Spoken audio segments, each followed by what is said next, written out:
A lot of people have read my 1988 book, Combating Cult Mind Control, and I've continued to get emails and letters from people thanking me for how much this book helped them to leave a destructive group or relationship.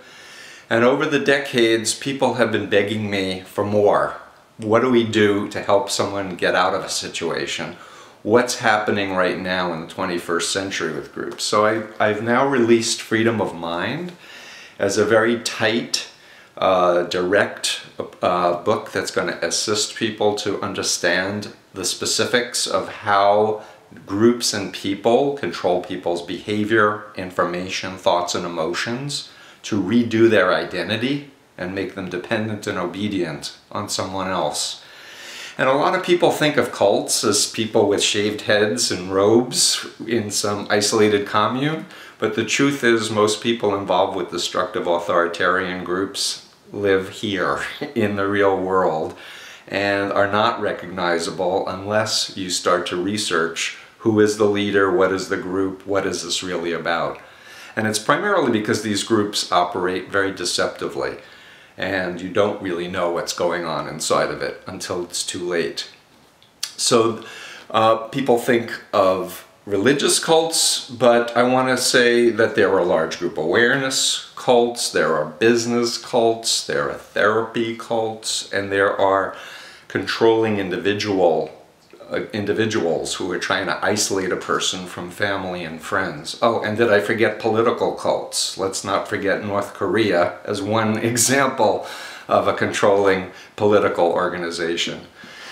And then there's a group that's gotten a lot of attention with a viral YouTube, Kony 2012, about Kony and his Lord's Resistance Army, which is basically a mind control cult of the extreme, where they are kidnapping young children and isolating them and installing phobias in their minds and controlling all their information and making them warriors and soldiers for that political cause.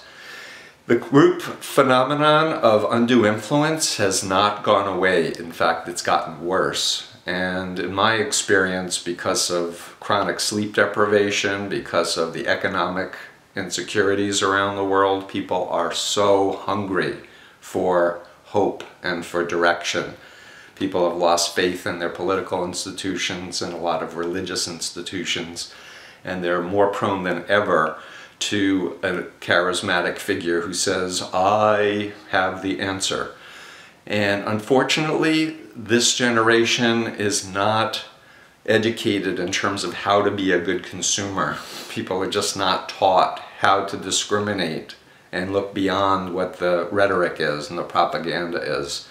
And unfortunately, a lot of the biggest groups are using very sophisticated techniques on the internet to stuff search engines so you can't find critical information, or hacking into critics' sites, or threatening lawsuits against former members for speaking out.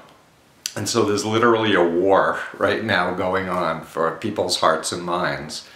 And it's my commitment to promoting freedom of mind, and that includes having psychological ability to think from different points of view and to have critical thinking to reality test, and also having information to think about.